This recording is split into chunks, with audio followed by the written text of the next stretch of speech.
What was that? That's not how this show starts. Has Ad Nauseam finally gone off the rails? I don't know what's going on. Did we here. jump the shark? Maybe. That was bizarre. That was Tarzan. It was. So this is actually going to make sense? That was jungle sounds. Okay, all right. So that's pointing us to the theme of this episode. That's pointing us to the theme. Okay, all right.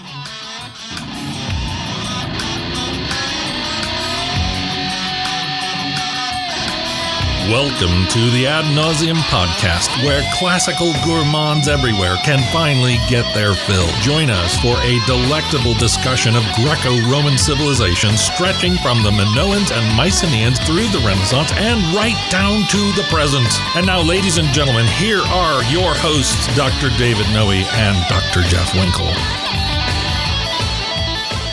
Welcome, listeners, to episode 117 of the Ad Nauseam podcast. My name is Dr. Jeff Winkle. I'm down here in the bunker after a lengthy absence. I'm down here with my good friend, Dr. David Noe. The fans were getting restless, yeah. I'm pretty sure. Yeah, exactly. I'm feeling some anger out there. Right. Some frustration. Yes. But we're back. We're back. Yes. And we're going to take a swing to the deep, dark jungles of early 20th century pulp fiction. Why on earth would we do this? Because, Jeff, okay, everything in literature and culture in the West can be related to the classics. That's right. I knew that. It's like that guy in My Big Fat Greek Wedding, right? Which one? The dad. Oh, that's right. Everything can be... Everything is connected to Greece somehow. That's right.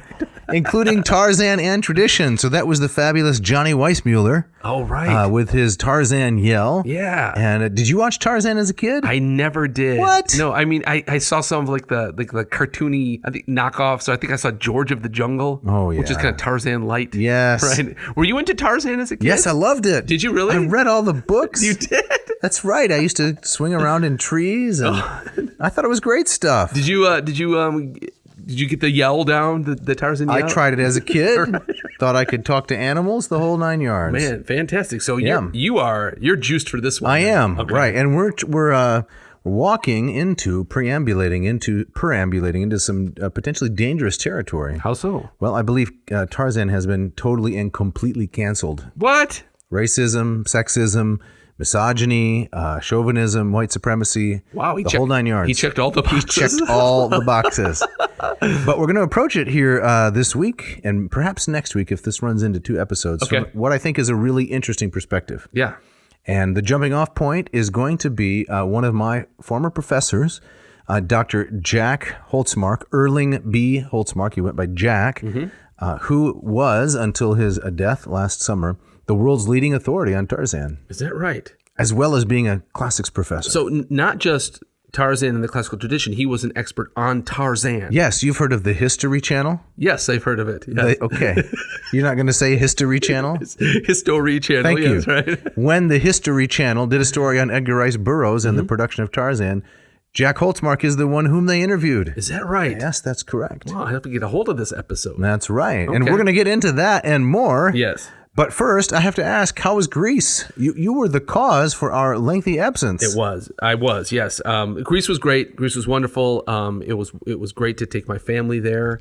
The stuff that I was most nervous about, the transport and the connections and all that stuff and kids, for the most part went very well. I had 2 of my boys get a flu bug the first 2 days we were no. there. Yes, and so they were Pericles' revenge, they call that, I think. Yes, exactly. So it took us a while to kind of get going. Right. But once everybody was up and about, it was really quite wonderful. It was sunny. Right. It was beautiful. We had a place that looked out on the Parthenon. Oh, incredible. And so we had kind of a roof terrace that kind of looked all around this beautiful, quaint little neighborhood. Some spinacopita. Oh, of course. Eat lots of olives. Lots of olives, lots of euros. Feta. I got 4 euros from our favorite window in Monster Ricky. Yeah, you know what I'm talking about, I do. right? That's a great place. When they load the fries on the bottom. Oh, yes. It is so good. You right. eat to the bottom of this delicious sandwich with the tzatziki and the shaved pork, and right at the bottom is fries. Fries, exactly right. Just That's when you think it live. couldn't get better. Exactly. Right? No, I ate some great food. And so I don't know if I've mentioned it on the show, but I was there to, in part, to do a photography project at Eleusis. And so the end result hopefully will be a kind of a visual, virtual walkthrough experience of every corner of that site. Excellent. And so I spent a good 3-4 hours at Eleusis, most of that having it completely to myself. Right. As you know, Eleusis, it's not part of the main tourist No, trail. it's not. People blitz by it to get to Mycenae. That's right. Corinth, Delphi. Right. And so it's wonderful that it's this really kind of off the beaten path, kind of forgotten site. You like those kinds of places. I do, and I love, especially the the story of the initiatory mysteries that happened there. I find endlessly fascinating. Yes, Demeter was there. Yes, and so I had mapped out a plan that I thought I could, if I walked through and with my 360 camera, and if I could get about maybe 40 shots, and then the software will be able to kind of stitch them all together into an experience. I ended up taking 217. Oh my goodness! Right. So now I'm quite an experience. Right, and so now I'm in the long process of editing all of those and cleaning them up, and we're in all the shots where my goofy head makes an appearance. I can edit that out. Yeah. And then we're going to stitch that all together, and hopefully by sometime this summer have it kind of up and running in some form project on the web. Yeah. Right. So do you want a corny title suggestion? Please do. This is something that would be on the BBC maybe or NPR. Elusive Eleusis. Oh, I like that. That's corny, isn't it? That is very corny. With some kind of atmospheric music playing in the background, some dry ice kind of blown across the screen. Exactly right. Right. I'll let you take care of it. I'm sure it'll be much better. One thing the last time I was in Eleusis was with you. Yes, many years 2011. Right, a long time ago.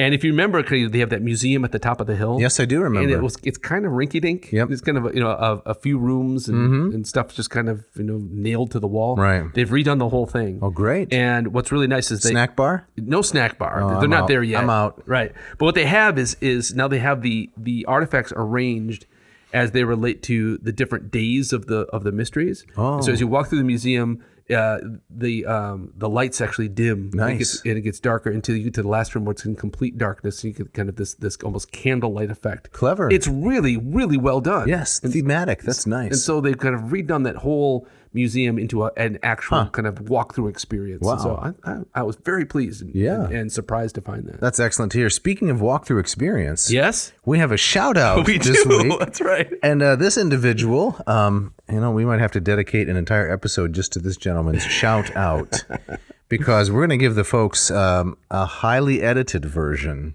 I'm not sure you've still read the entire email. No. Don't say it. Okay. Right. You want to start us out here? Sure. So Mr. Gabriel Cool writes, my name is Gabriel Cool. I am a fairly new listener to the podcast, but in the course of a single week, he discovered us just very recently. He's gobbled up so many of our episodes. He says he first stumbled across you, Dr. Noe, through your Latin per diem channel on YouTube, which he's been using for sight reading, grammar practice, and as a way to discover new authors and texts. So that's got to make you feel good. Yeah, I'm happy about that. That's fantastic. For sure. Right. Yeah. Says what initially struck me when I watched my first episode of Ad Nauseam, Mortal Republic, that was Mr. Ed Watts' his book. Yep. Was the stark contrast between Dr. Noe's all business vibe and Latin per diem versus the much more avuncular aw shucks dad persona for the podcast. Now hold on here. First of all, I don't have any vibes. I don't even know what a vibe is. Right. I mean, I'm reading this. Okay. I don't this know. resonates with you, doesn't it? No, well, I definitely wouldn't say that you have an aw shucks personality in the podcast, but I like that people are getting that vibe. Okay. Right? He continues, of course, what also struck me and what keeps me coming back is the wonderfully engaging material in the dialogue of the podcast. His personal favorites include the episodes on Latin's children literature, which was entitled "Licensed to Ille." Nice by you. That's remember? Right. Oh, yeah, exactly. Yeah. The stocking stuffer episode. Rock these socks. That's right. Yeah. The textbook episodes with our friend Patrick Owen. Right. And he also Patrick Owens. Owen, sorry, yes, in the episode on Erasmus. Dr. Amphibolus, I presume. Yes, that's right? correct. Yes. That was one of my favorites, too, because it's such interesting material. Yeah. I'll pick this up here so you can take a breather. Okay. I presently work in the national security sphere outside the nation's capital. He works in a sphere. That sounds uncomfortable. It does, exactly. Where do you sit down? He's on a motorcycle, and just goes round and round. I'm visualizing like a hamster, like in a ball. Right. And I'm pursuing graduate studies in that field, he says, but I studied Latin and Greek as a classics major at Randolph College. Oh, yeah. Yep. Some fascinating pieces of classical trivia about my alma... Okay, Gabe, we didn't ask for this. All right, about my alma mater. It possesses mirabile dictu, a complete Greek theater of stone called the Dell. He doesn't say why. It sounds interesting. I think it was better. It was either that or the Hewlett-Packard. Yeah, right. Carved into a hill. From 1909 to 1954, back when Randolph College was Randolph-Macon Women's College, the Dell hosted student performances of Aeschylus, Sophocles, Euripides, and Aristophanes in the original Greek. How far are we fallen? Not the knockoff Greek. Right. Yeah. I'm going on with this because here's someone who needs a shout out of her own, I would think.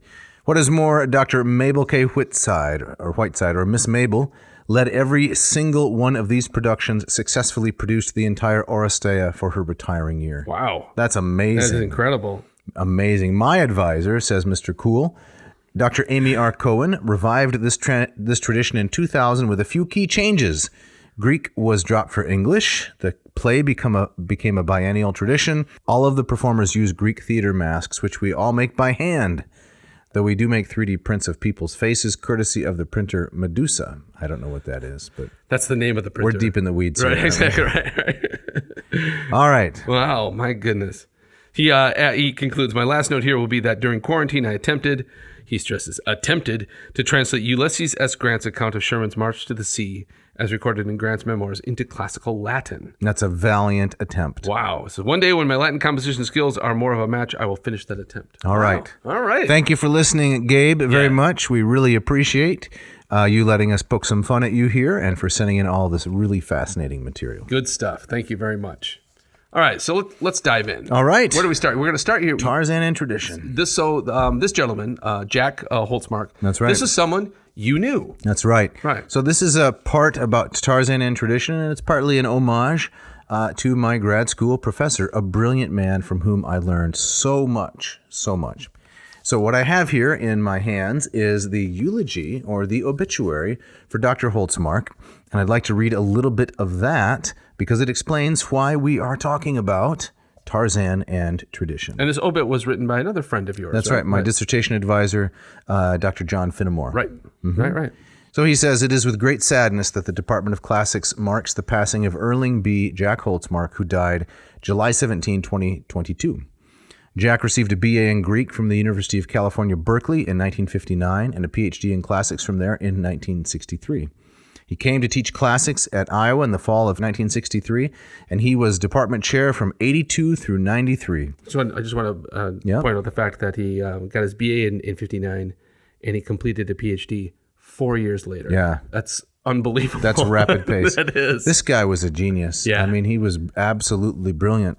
Before continuing with this fascinating obituary / eulogy, I want to share just one anecdote from his teaching, which for those of you who are listening and are teachers, I think this will prove to be gold. Maybe you already do this. Maybe you're wiser than I was and am. I found this to be so helpful. If we were reading a passage of Cicero, Jack and I, in this class, I had him for a Latin composition course. If I made a mistake with some form, let's say, for example, the verb was amawit, right? Mm-hmm. From amara, so it's a third singular perfect, amawit. Yeah. It'd be something like he loved. If I translated amawit as he will love, most teachers, in my experience, would stop, would tell the student, you did that wrong, and would say, it's a perfect tense. You translated it as a future, and that's incorrect. Mm-hmm. Okay, there's something valuable about that, because mistakes should be corrected. Jack's approach was entirely different and so much better. He would say, okay, good effort. So there's always a little bit of praise. And then he would go up to the dry erase board or the chalkboard, and he would write the two forms on the board. He would write amawit, which is the perfect tense, and then he would write amabit, which is the future. Yes. And he would say, David, what do you think about these two forms? What is the difference between these two forms?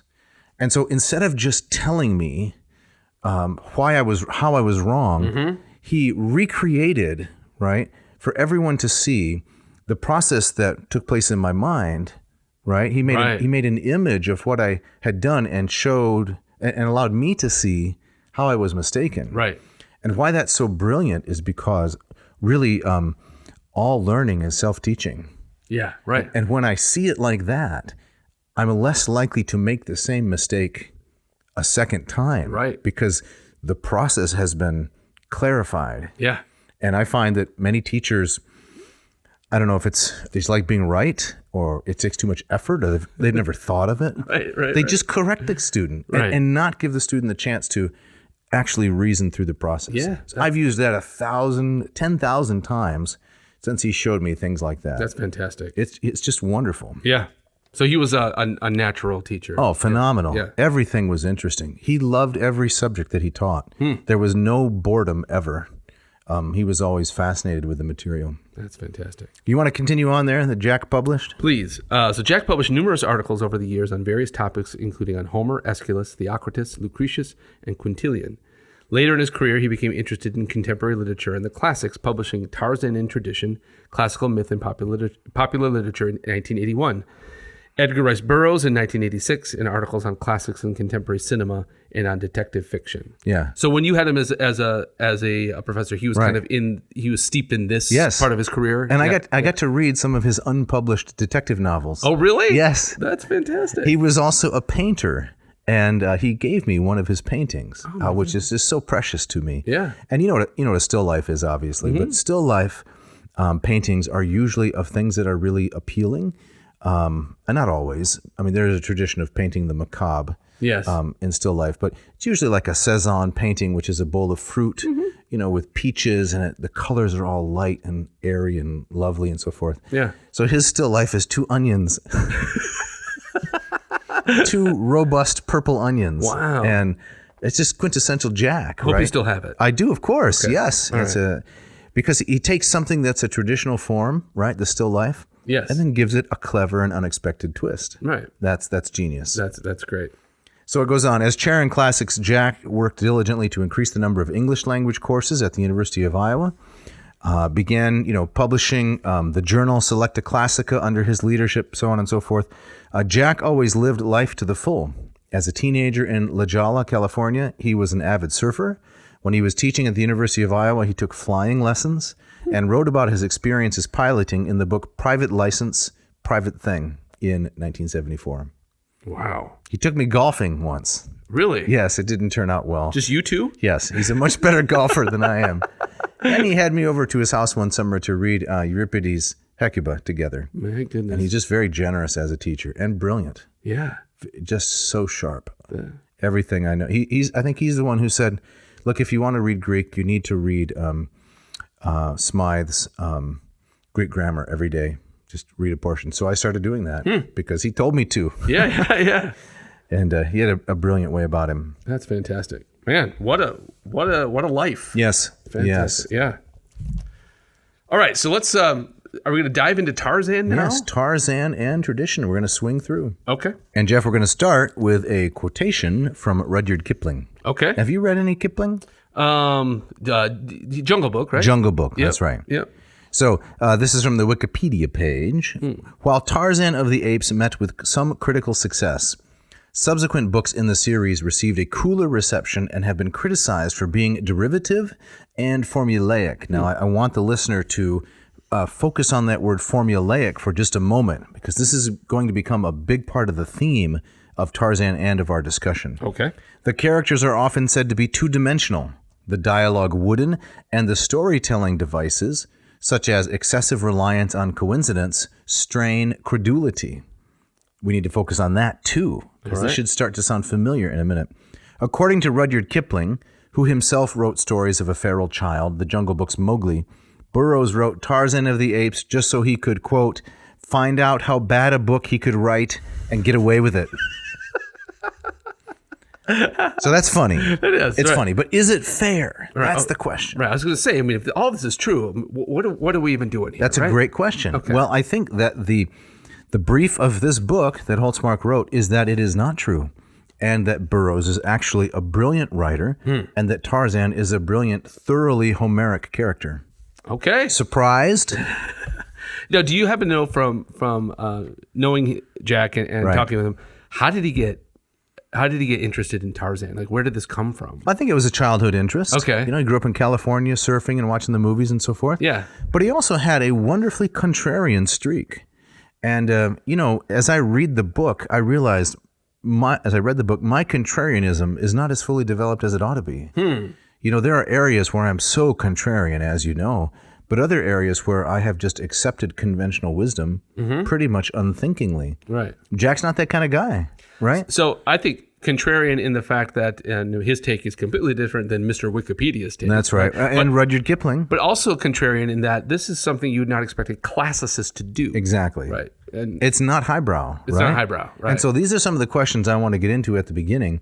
And I want to pose a couple of them to you before we look at the book is, what kinds of expectations should an individual have for pulp fiction like this? That is fiction that doesn't have pretensions to greatness. Now, it may in fact be great, right, but it doesn't present itself with pretensions to greatness. Right. I would say, I would come in with very low expectations. Okay. I think of it in terms of this is pulp fiction is the kind of novel that you pick up on the rack at the overpriced store as you're getting on a plane, right? Because you want something to kill a few hours, right? And you're not looking to be enlightened or taken or to find connections to kind of deeper wisdoms. This is something that is going to be basically all plot and not much else. That's what I would expect. All plot, no philosophical reflection, right? No character development. You're not supposed to really sympathize with the characters or develop relationships with them. Yeah. You're simply to follow the action. Exactly. In today's day and age, I think of Dan Brown. Okay. It's kind of his quintessential kind of all hat, no cattle. Okay. Yeah. Okay. All right. Well, Jack wasn't like that. No. Right? So when he comes to Tarzan, he's looking for the things that make this literature so appealing. And I think maybe it's from him I learned the partly the notion that if something is really, really successful and if it's really popular, there must be something good about it. Yeah. Do you know who the most successful best-selling author of all time, I think, is Stephen King? Yes. Right? Yeah. And I know you're a big King fan, right? I wouldn't say so. No? Okay. No, there's some of the stuff I really do like, but it's easy to dismiss a popular author as appealing to the least common denominator. Right. But I think there's more than a little bit of elitism without a doubt mingled into that. Exactly. I would say that's true of I'm guilty of that in music too. Oh, yeah. Right? Yeah. The more people like something, You're sure guilty the more, of that. The more I'm inclined to hate it. You don't even like Starship. No, I'm like, no, please, let's not talk about Starship. Okay, all right. Well, Jack took a completely different approach. Okay. So here's the dedication right. of the book. The book was published in 1981. To many students, past, present, and future, to their parents, to the people of Iowa. Oh, all right. He was an employee, you realize, yes, of the state of Iowa. All right. And so he dedicated to the people of Iowa. And that's correct. Oh, fantastic. And there's more of that coming in just a minute. Okay. So let me just read from the preface. He says, I come to this study of Tarzan as a professional classicist, and I bring to it methods similar to those I apply to classical literature. This procedure lends itself to the study of Burroughs' novels precisely because they are conceived, and to a large extent executed, in a manner that speaks of a classical background and classical influences.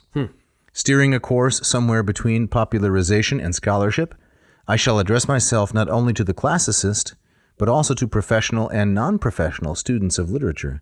In no sense am I engaging in a form of intellectual slumming. Okay. What do you think? I like it.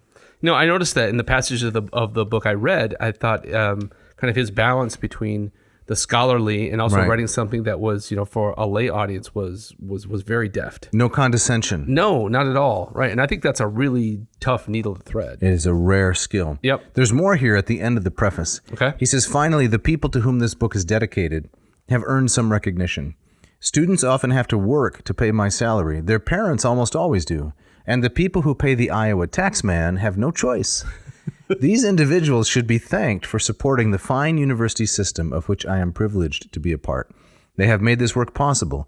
I salute the dedicans, nice Latin word there, right, of this book. They put my family's bread on the table and they butter it. I am thankful for this. That's great. That's got to be a wholly unique dedication. I don't think I've ever read anything like that. No, have you ever come across a dedication to the taxpayers? No, the state who support the university system? Right. That was quintessential Jack. So unusual, so genuine and sincere in what he did. So you read that, and that's the guy I knew. The image of the guy appears right before me. That's fantastic. Just like that. Wow. So we're getting into Tarzan now. All right. And now we see that, a classicist is going to look at this pulp fiction-y question, this pulp fiction-y story. Mm-hmm. And we're going to set it up with a little more criticism in the Rudyard Kipling vein. Okay. And I'd like to get your response to this. Please. So this is from the introduction to the book. This is page 4. He says, the critics who have acknowledged Edgar Rice Burroughs, he's the author of Tarzan, of course, have not at all been kind to him. In a review of one Tarzan movie, a writer makes the following typical comment about the novel, quote, I have never, I say it without pride, read Tarzan of the Apes, but I can well believe that it is a nauseating work. Another critic gives this thumbnail analysis, quote, the appeal of the Tarzan stories was and is certainly not a literary one. For Burroughs just about totally ignored all the basic rules of style, grammar, and syntax. To say that his writing was technically inept would be an understatement. Wow. The reasons for the hostility to Burroughs' works are many and seem to display recognizable patterns. One of these patterns falls into the category of language and style. Most critical opinion is negative about his English, although some have compared it to that of Henry James and Joseph Conrad. More typical, however, is the condescending observation by a reviewer who speaks of Burroughs' prose as, quote, that loose fustian of the cheap newspapers, which is a literary standard for millions. So I think when Jack read these kinds of things, the same guy that dedicates his book to the taxpayer of Iowa is not going to like that kind of, condescension, the stupid masses, look what they like. There must be something bad about it. Right. Stupid about it. Right. Or if he's the contrarian that you said it was, he's going to read that and almost say, well, this is just firing me up to take, in some ways, the opposite. Exactly. Right, Yeah. Or the next page, perhaps Kingsley Amis, I don't know who that is, but is directing his barbs at this matter of style when somewhat despairingly he speaks of Burroughs' dreadfully fluent pen. Another critic manages to excoriate not only the author, but also the reader. Quote, the modern, half-educated reader is incapable of understanding a paragraph containing more than a single sentence. The modern writer is apt to get into serious difficulties as soon as he ventures upon a subsidiary clause.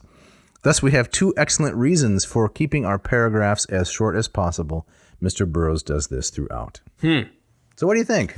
Wow, man, he's set himself up for a monumental task. Right. He's got a lot of You're saying Jack has. Jack has a lot of kind of correction and mind changing ahead of him. But I think it's a very bold and it's a very humorous way to start. Absolutely. So I want to get your reaction to this part here. Okay. The carping about the improbability of Burroughs' fiction in both the Tarzan stories and the Martian and Venerian, set on Venus, accounts is extremely tiresome. Such literal-minded critics are forever tied to the concrete world and will never understand that landscape may also be a matter of interior geography. If the criterion for acceptable literature is verisimilitude to the real world, not only must Homer be discarded, but also much else of the world's greatest literature, including the Bible. Reality, as Plato long ago intimated, is not necessarily that which we see or apprehend with our senses. If one reads literature, one tacitly renounces certain claims and expectations. There are times when the suspension of disbelief must be willingly and ungrudgingly granted, for otherwise the fiction simply will not work. Homer's Odyssey, for example, regales us with an incredible and fantastic series of events that could never be construed as real. Yet the poem deals rigorously with reality. It comes down finally to a question of what one will accept in a literary creation. Okay. All right. Yeah. I mean, I'm totally on board with him there. Right. I find that very persuasive. That's astute, isn't it? It's astute. I mean, it doesn't address, some of the criticisms were kind of, clunky grammar. You're right. But in terms of, if we're gonna rest our criticism on the believability of the story, well, he's saying that's a red herring. Absolutely. Yeah. And that goes a little bit to, I think, what we read from the criticism on the Wikipedia page, right? Yeah. How the critics find it formulaic. Yes. And how the critics find the coincidences so impossible to believe. They strain credulity. Exactly. Yes. I've strained some noodles, but credulity is something I've never strained. I think Kipling was just upset that people like Tarzan better than his Mowgli. I think that's right. Right. That's a good story too. It is. But Tarzan is just much more approachable. Yeah. So the book is divided up into, if I'm not mistaken, 5 chapters. Okay. And it doesn't look like we're going to be able to get to all of them tonight because we've been spending some time setting it up. The first chapter, though, is filled with fine material for students of Greek and Latin literature in particular. Okay. And the first chapter is on the subject of language. Now, the second chapter is technique. So that makes good sense, right? After you take the language, how are you going to combine different elements of the language in order to form a plausible technique? And this is what Burroughs does. The third chapter is in some ways the most interesting, and that is entitled Animals. So these are the main, other than Tarzan, all of the apes and all the other elephants and lions and leopards and jaguars and things, they are the main characters in the story. Okay.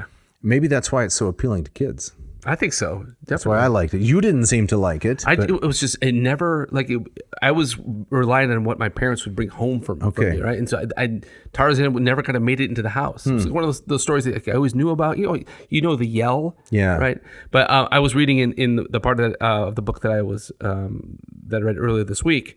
Burroughs himself was complaining about some of the movie productions. Oh yes. Right? And says, no, that's not how I picture the character at all. That's not how and didn't like what Hollywood did with with Tarzan. And I think probably the few things that were encountered Tarzan were probably some of these shows and movies where I thought, oh, that's kind of silly. Not interested. Yeah. Right.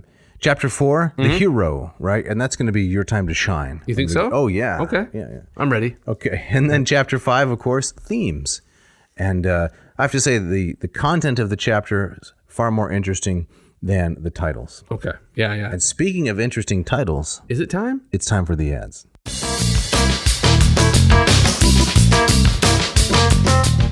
This episode of Ad Nauseam is brought to you by Ratio Coffee. Jeff, you were on vacation recently. I was. And I have to assume you did not take the Ratio 8 with you. No, but how I wish I had. Yes. Yeah. So we had the apartment we rented had those coffee maker, if you want to call it that, right? So I mean, it did the job for what we to get us through the morning. But man, caffeinating device, basically. Man, did I miss my Ratio 8? Yeah. When you came home and you saw the Ratio 8 sitting there on the countertop, waiting for you, was there like an emotional moment? It was. I had the pieces in the dishwasher. The dishwasher had been run, so it was ready and clean. Because I knew I did not want to wait at all. Right. Just to get those things out and plug it in and get the thing moving. Yes. Yeah. So I got a new grinder. You did? Yes, a Baratza. Ooh. Picked it up from Ratio. It's a burr grinder. Yes. Which means I'm not sure what, but it grinds the beans better. And it's just such a delicious cup of coffee. Fantastic. Excellent. I got some of their Ratio's own coffee. Oh, their own roast. Their own roast, which I up until very recent, I didn't even realize that was an option. And? Fantastic. Good. Ethiopian grounds. It's wonderful. Mellow, medium roast. Love it. Can't go wrong with that. Yeah. Okay. So if one of the listeners would like to pick up their own coffee machine from Ratio, the 8 or the 6, what should they do? They should go to ratiocoffee.com, RATIO coffee.com, and put in the coupon code ANCOB8, and that will get them 15% off your entire order. Yeah, B as in best, right? Best, that's what it is. The best coffee that you could have? Yes, I think that's right. Check it out. So we're not going to have any silly machine-generated limericks or anything? Not this time around. Right? Maybe the people who are listening at home should just write their own limericks? They can go on ChatGPT. Okay, right? maybe they could write some and send them to us. That would be great, right? It's just a matter of time before AI takes over hosting this podcast. Are you sure I'm not a robot right now? Nobody really knows, do they? Check it out. This episode of Ad Nauseam is also brought to you by the good people at Hackett Publishing. These guys have been with us since almost the very beginning of this podcast. Why are you saying it with so much intensity? No, it's emotion. Okay, it's emotion. I'm so thankful. Right? They took a chance on a couple of yokels, a couple of chumps. Some we couldn't even pronounce podcast back then. We couldn't. It was podcast. It was ridiculous, right? But they took a chance on us. They've been with us this whole time, so we're so grateful to them. But it's not just that. No, it's a great publishing house. But getting back to us, remember we were trying to do the theme music with a kazoo? Oh, it's terrible. Exactly right. And then making sounds with our armpits. And, it's just embarrassing. Maybe you. And then Hackett came along and said, we want to sponsor you guys. And why did they do that? Well, because they believed in us. No. No, that's not why they believed in the classics. That's what it was. Right. They said, we want the classics to get to the masses. That's what they do. Because that's what they do every day. Exactly. For the last 50 some years. 52 years. Okay. They're as old as I am. Right. Wow. Exactly. But with their offices in Cambridge, Massachusetts. And Indianapolis. Indiana. Right. They've been bringing great publications at great prices with great artwork. That's right. For all of these years. Can't recommend them highly enough. Why would you want to buy your classically themed books from any other book purveyor. You would not. You wouldn't. No. So what do our listeners need to do, Dr. Winkle? They need to go to hackettpublishing.com. That's HACKETT publishing.com. Check out their wide selection. And as we've talked about many times on the show, it's not just the classics. They have stuff from all corners of anything that you might be interested in. Asian studies, South American studies, Islamic studies, psychology, modern philosophy, aesthetics, you name it. And they will often have translations, multiple translations of the same work by different authors. Incredible. It's really quite good. But go to hackettpublishing.com. Find the books that you want. What's our coupon code there? It's AN Yes. 2023. Simple to remember. That's right. AN ad nauseum and the present year. And that will get you a couple of great things, 20% off your entire order and free shipping. Check it out.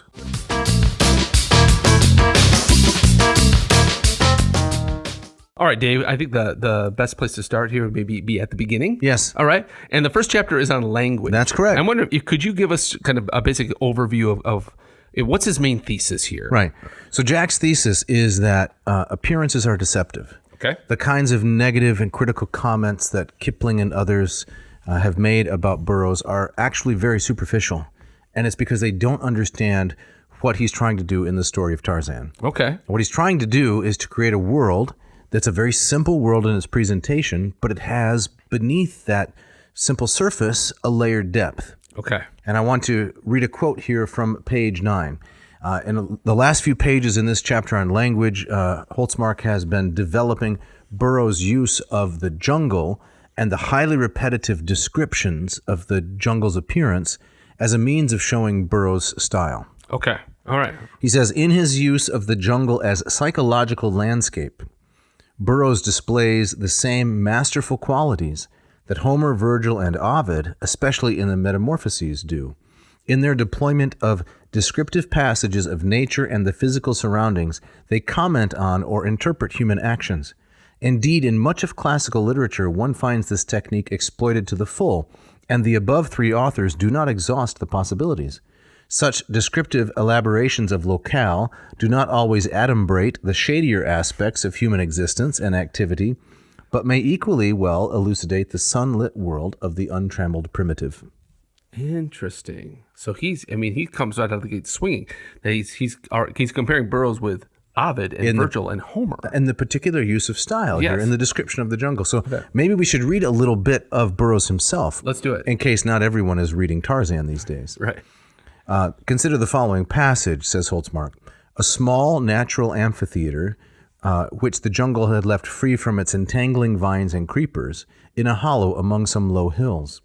The open space was almost circular in shape. Upon every hand rose the mighty giants of the untouched forest, with the matted undergrowth banked so closely between the huge trunks that the only opening into the little level arena was through the upper branches of the trees. End quote.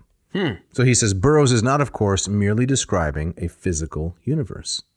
He is also arranging the appropriate backdrop against which human action and motive may be measured, hence the psychological ambiance of the landscape. Okay. All right.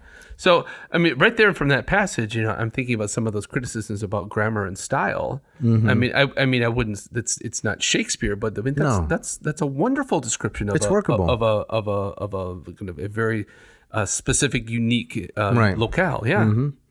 Yeah, the language doesn't sparkle, I would say. Right. But those critics are missing the point of what he's trying to do. Right. That's what Burroughs. That's what Jack is exactly is getting at. Okay. That's right. All right. All right. So, Dave, how are some of the particulars of this developed throughout this chapter here? Right. So he talks about a little bit later on, page 12, 3 characteristic features of ancient Greek and Latin style.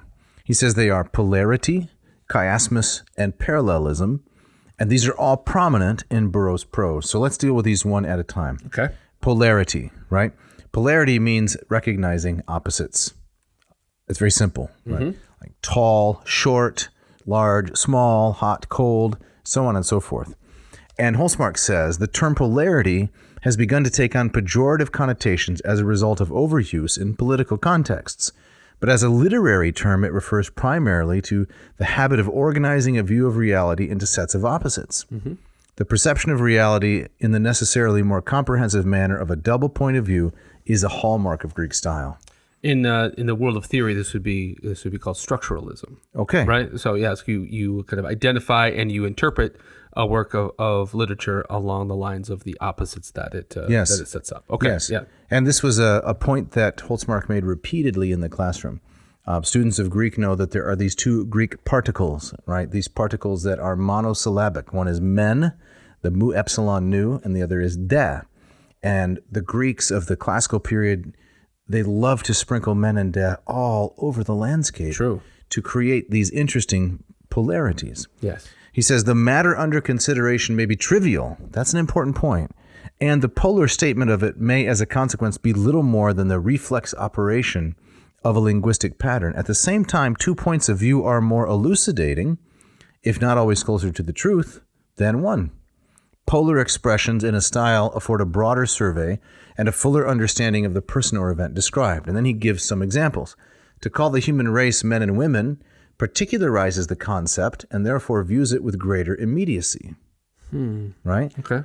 To call the human race all the Greeks and barbarians also particularizes the concept, but in a different way. These two examples, both of which are very common in Greek literature, show that polar expressions can strongly influence the way an audience views a given phenomenon. The phrase daily life, for instance, is not very illuminating. But if we use a polar phrase to describe the same thing, we can greatly affect perceptions of the item described. Such terms as the daily agony and ecstasy, daily work and relaxation, daily bread and drink, daily thought and action, and any number of others all describe the basic idea of daily life, but each attaches quite distinct and different meanings to the general term. Okay. Do you see that? I do. Yeah. What do you think of it? I think that's really interesting. It makes me wonder. This is where he's jumping into his whole argument. This is where the book begins, right? Yes, and he's saying this is how Burroughs succeeds because of his polarities. Okay. Yes, and I agree with that. Does Jack get into at all of? Is he making the argument that Burroughs deliberately did this? That's really interesting. That he had a classical education. That when he was writing Tarzan, he had Homer, he had Virgil, he had Ovid in his mind, or is he saying that it was so kind of soaked into his persona and upbringing that it spills out anyway? It's more the latter. Okay. So we'll get into a little bit later the fact that Burroughs did read the classics and spent quite a bit of time reading Caesar in particular. But Jack never makes the claim that it is conscious, deliberate imitation. It's more along the lines that he soaked it up, and he's a gifted writer who naturally went in that direction. Okay, all right. So if we talk about the podcast, for example, and our work here, and we use it, we use the concept of polarity, right? When you left this evening, left your family to come here and do this, did you say, I'm going podcasting? Or did you say, I'm going to go engage in the recording and the erasing, right? Or the nitty and the gritty, right? The laughter and the boredom. Yes. Those polarities, whatever it is, illuminate. Yes. I'm sad to say that I think I said, I'm off to pod. Is that what you said? Exactly. There was nothing polarized. There was nothing literary. Right. Right. Well, that's too bad. That's too bad. Well, let's have a Tarzan example, right? Yeah, please. Of this notion of polarity. Yeah.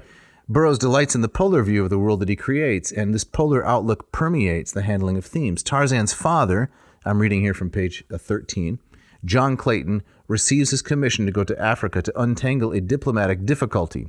So this is before Tarzan was left, because his parents died in the jungle and he was found by apes. And it says he was, quote, both elated and appalled. The polar expression, which particularizes the mixed emotions of the man, helps to characterize Clayton, for it serves as the basis of the immediately following elaboration of the commission as a promotion for his career and a setback for his wife's well-being.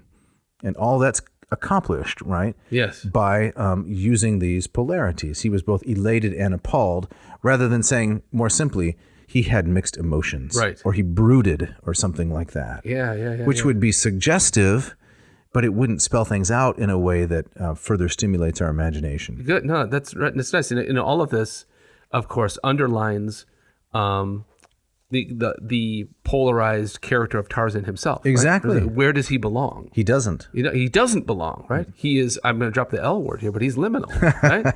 Yeah. He is. Is that where does he? I mean, from what I know of the Tarzan stories, is that he has his most famous adventures in the jungles, right? But we see him in America. He's in Wisconsin. We see him in Wisconsin. We see him in London. That's right. And so he has these places where he's kind of brought back to civilization, and that question of where does the hero belong? Yep. And one of the things that makes, I think, Tarzan interesting is that like you said, ultimately he doesn't really belong anywhere. Right. And that's what makes him so interesting. And so he's already, the character is polarized. Exactly. And so the language itself kind of has to reflect that. Mm-hmm. Yep. Let me read just a few more quotes here, which will further illuminate your excellent point. This polarity appears frequently in some form, including man and ape, civilized man and jungle folk, Korok the human and Akut the ape, and woman and female ape. Or to quote from the book itself, Tarzan of the apes had a man's figure and a man's brain, but he was an ape by training and environment. His brain told him that the chest contained something valuable. This is when one of his adventures, he's seeing some box he wants to open. His training had taught him to imitate whatever was new and unusual. So these are the more polarizing aspects of language. And Holtsmark says this use of polarized language would have been very familiar to an ancient Greek. Yeah. Okay.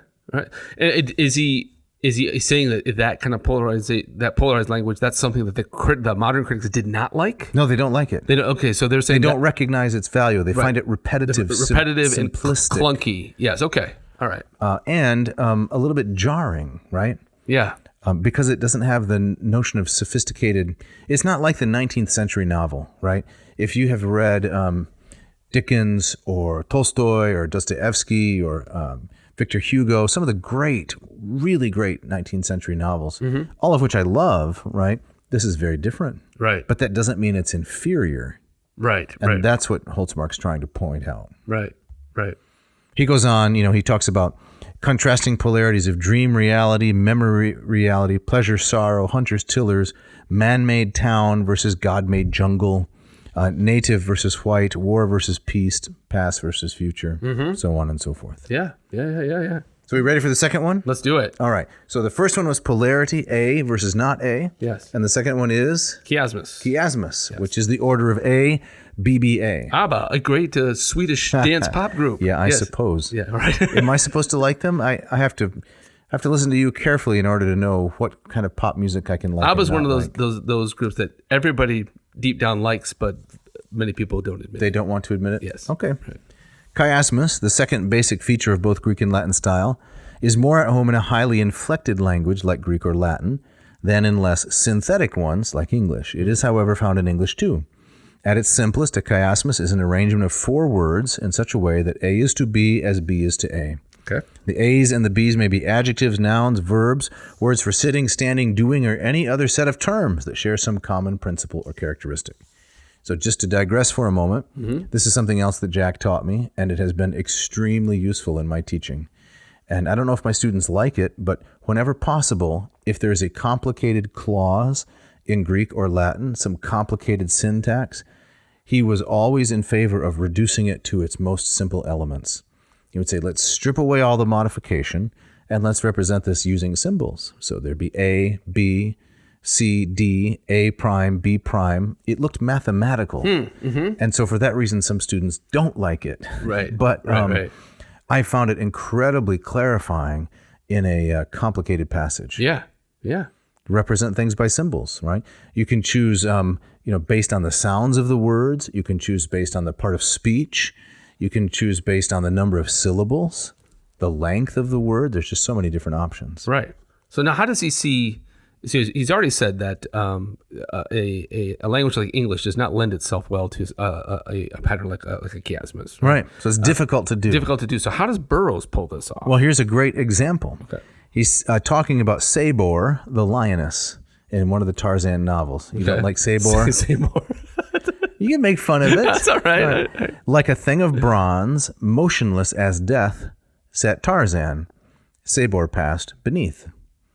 The chiasmus is obvious, Holtsmark says. Sat, Tarzan, Sabor, passed. A, B, B, A. It is very compact, for there are no intervening words or phrases to break up the perfect structure. It should also be noted that chiasmus, as in this example, often lends itself to contrasts of the type we examined in connection with polar expressions. Here, for instance, we have the underlying polarities of rest versus motion, sat versus passed, and man versus animal, Tarzan versus Sabor. And the chiastic arrangement creates a certain tension in the placement of the opposition. That's really quite brilliant. It's brilliant. It is. I mean, not only is it brilliant for Burroughs to write it, Yeah. it's brilliant for Holtsmark to recognize That's what I was thinking. That's even more ingenious. And so as I made my way through this book, now, of course, obviously I'm a little biased because I love the man, right? I learned so much from him. He was wonderful. Nevertheless, it's persuasive. The critics of Burroughs have given him a raw deal. They did not pay attention to what he was doing. Right. No, I think beyond that, they had no idea what he was doing, right? Yep. Here's another example. As the moon declined slowly toward the lofty foliaged horizon of the amphitheater, the booming of the drum decreased and lessened were the exertions of the dancers, until at last the final note was struck and the huge beasts turned to fall upon the feast they had dragged thither for the orgy. So he says, a very simple chiasmus here provides the organizing impetus for a very balanced rhythmic structure. You got two sets of subjects and verbs, booming, decreased, lessened, exertions. Get it? A lovely A, BBA, something you'd find in Virgil, in Demosthenes, in Cicero. It's just the same. Right. Now that I'm to be a little bit softer on the critics. Okay. I think that like once I get this particular lens, and that when I have Holtsmark kind of spelling it out Right. and saying this is the better way to read this passage, well then it comes alive. Right. Without that, I can see it. The phrasing would hit the ear Yep. in an odd kind of way. But if you have that particular outlook, if you have that framework, then it becomes something else. Entirely so. Yep. Yeah. Should we go on to the third one? Parallelism. Parallelism. So the third major feature, page 20 of the book, of Greek and Latin style is what may be thought of as the complement of chiasmus, parallelism. And if I can pause for a moment, right? Nobody's going to pick up this book, probably. It's out of print, but nobody's going to pick up this book, Tarzan and Tradition, in order to learn about, the subtitle is Classical Myth and Popular Literature. Nobody's going to pick it up to learn about Greek and Latin, but if they bothered to read the first two chapters, they would learn a tremendous amount about these languages because Jack knew so much. Yeah, that's great. So parallelism is no doubt more comfortable a mode in English than chiasmus, and it appears more commonly than initial impressions may suggest. If chiasmus is A, B, B, A, parallelism, by contrast, is A, B, A, B.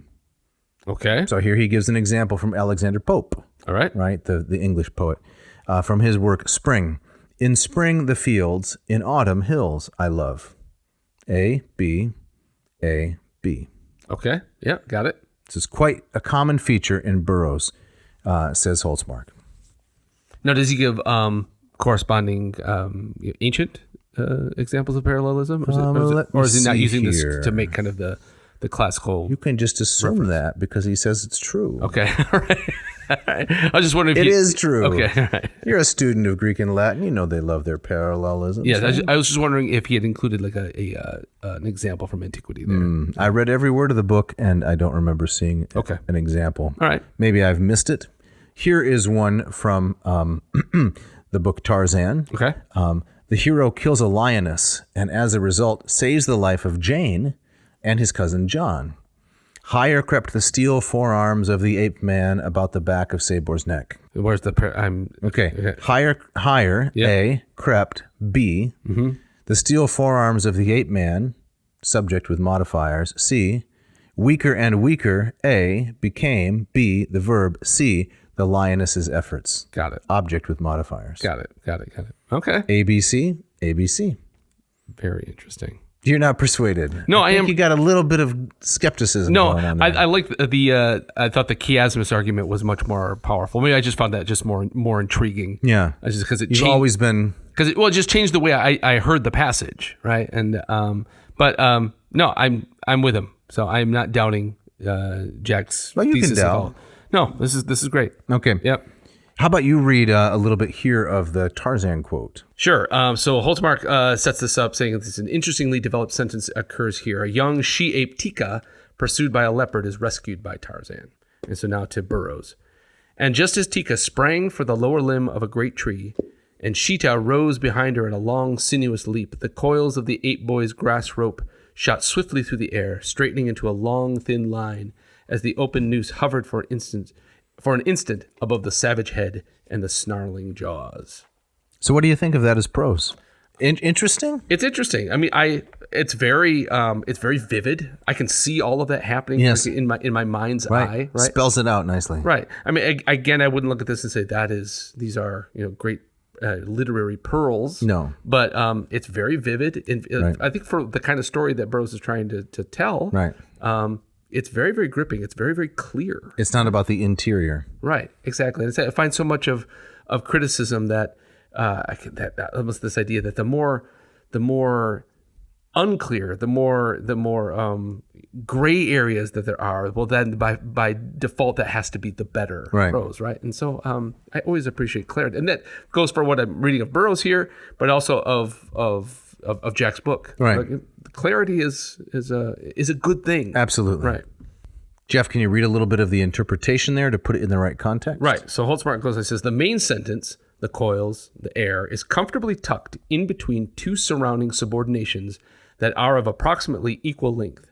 The subordinations are varied in that the one at the beginning of the sentence takes the form of two temporal clauses introduced by as, but the one at the end is a participial modifier straightening with its own subordination as the noose. So he's finding a very kind of layered, complex and balanced construction to what we were just saying. That's like, well, it's vivid, it's fine. Right. But he sees a kind of a beauty and an order in it that is, I think, not apparent just to the naked eye. Right. Yeah. So when we were in our Latin composition class with Jack, we were reading through Cicero's Second Philippic. Right. This is the really long, most brilliant one. May have never been published, but written against Mark Antony. Yeah. So that was what we were reading, and then we were writing our own compositions pretty clumsily, at least in my case. Yeah.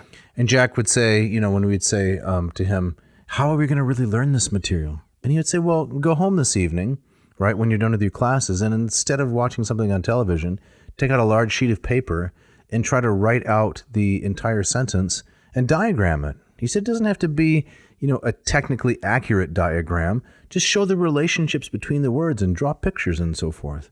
Just perfectly direct and helpful instruction like that, advice of how to do things. And I've done that so many times to such great benefit. That's really quite wonderful. What was his specialty? Like, what do you know what he did his doctoral training in? I can't remember what his doctorate was in. His specialty was Homer and Lucretius. Oh, wow. Okay. Yeah. He was very fascinated by Homer and Lucretius. All right. Yeah. So I had him for the rapid readings class in Greek, the first part. So, where you read 300 lines of Homer in a night. Yeah, sure. My gosh. Yes, but he was so expert. It was not at all unpleasant. And we spent a lot of time in the archaic poets, Theognis and Bacchylides and Corinna and those kinds. Yeah. Mimnermus and Tyrtaeus. Fascinating stuff. Fantastic. Do we have time to talk a little? He talks in this first chapter a bit about Burroughs' own education. Yes, I think we should probably wrap it up with that. Okay, all right. So, page 31, Holtsmark is talking about the biography of Burroughs, written by Erwin Porges. He says, it is from Burroughs' studies and early reading that the seeds must have been sown, not only for the ideas and themes with which he was obsessed, but also for the particulars of the language, style, and narrative technique he came to use. As a youth, Burroughs had difficulties in school, and as a result was shunted about from one institution to another. That's kind of a common theme, isn't it, for artists and authors, that they don't have happy childhoods? Yeah, that's very true. Yeah. Exactly. He does not appear to have been particularly fond of school or the subjects he had to study, but like most students in the high schools of the day, he did study Latin. We also know that during the apparently unhappy period, once again, at Phillips Academy, 1891 to 1892, he studied Greek. It is not clear if Burroughs studied more than first-year Greek at Phillips, but since he had already studied Greek at the Harvard School in Chicago before being sent to Phillips, it is not unlikely that he in fact did some Homer in Greek. It is clear, however, that Burroughs was quite a Latin student, for by his own admission he devoted some 8 years to the language. He read, among other authors, parts of Ovid and Virgil's Aeneid, but above all, from the commentaries of Julius Caesar. Okay. So I just want to read this one quote then about his reliance upon Caesar, and then we'll start to wind down here. All right. He says, Burroughs, having studied Latin for 8 years, was no novice in the language, and simply by having read Caesar, must have absorbed these features of the style, repetition, If he did in fact also read Homer and other Greek authors in Greek, he could not have failed to take cognizance of the repetitions, for Homer is much more repetitive in the sense shown in Appendix 1 than any other ancient author. What I am suggesting then is that Burroughs relies greatly on clusters of similar vocabulary and the stylistic patterns we have examined because, consciously or not, he is following the model of these classical authors whom he read in Latin, and to a lesser and more uncertain extent, Greek. Okay. All right. So there's the foundation. Yeah. So that answers your earlier question. It does, really. yep. You know, was it deliberate or did he just soak it in? Right. Exactly. And I think in the grand scheme of things, of course, for the point that Holtsmark is trying to make, it doesn't really matter. No. And so the tradition is so embedded in the culture. Right. But I mean, I like these details that of his Latin study. Yeah, 8 years of reading Caesar. Right. And so we have it on record that he was at least for some time soaked in the stuff. Right. And so it's not surprising then that in his own literary ambitions, this stuff would spill out. Yep. One really interesting point that I didn't read, which Holtsmark makes in that section, I'll just summarize it, is that some of the translations of Caesar are flat because English style and convention is so different. Right. I often like to tell students, I learned this from Homer, the Greeks and the Romans, they liked repetition in word choice. They were more interested in the syntax and arrangement of the words than variety. Where if you are an English author and you use the same word repeatedly in the same section, it's a mark of bad style. Yes. Opposite is true for the Greeks and Romans. Very to true. reuse the same word is, striving for clarity, and it's more along the lines of what can you do with that particular word, Yes. rather than what replacement can you find. Exactly. Right. So that's an excellent point. Right. But Dave, we're up against it. We got to get out of here. Yeah, we didn't even get out of chapter 1. Well, okay. So definitely at least another episode. One more episode. All right. Yep. Chapter 2, technique, then animals, heroes, and themes. And we're going to get back to the Aeneid, right? We're going to finish two more. We got book 12 to go. Book right? 12, hopefully 2 more, maybe 3, probably just 2 episodes. Yes. All right. We have some people to thank also, don't we, Jeff? Who's that? Who do we got to thank? I know we got to I thank. don't know. We got to thank Mishka. Who's of course. that? Who- That's our engineer. Oh, right. She does all the hard work behind the scenes. She works for us? She does. Okay. Yeah. And then what about those music guys? Yes, we got Scott Van Zen with the screaming guitar at the beginning and the end, and Ken Tamplin with the bumper music for the ads, as well as composing most of the things that you're hearing. And if a listener wants to write to us, they should write to you at dave@adnauseam.com. Don't forget the V. Or to you, Yes. Jeff, at adnauseam.com. Don't forget the V, not in Jeff, but in ad nauseum with Yes. the V right there. So if you got ideas for episodes, if you want to shout out especially, tell us what you're thinking, what you like, what you don't like. Don't hesitate to contact us. Pick up a t-shirt, pick up a hat. You can go to adnauseam.com and check out our Lurch with Merch section. You can get a Erasmus-themed t-shirt of Hercules holding up the world or wrestling with a Nemean lion, much as Tarzan did. Yes, very fashionable. I wouldn't be seen in the street without That's it right. on my person. So next week we're gonna continue our look at this fascinating book. Yep. This really kind of it's almost kind of oddball, out of left field. Came out of nowhere, It came right? out of nowhere. Sui generis. Who knew that Tarzan was closely linked to the classical tradition? That's what makes it wonderful. Yeah, Jack knew, but now everybody can. Yes.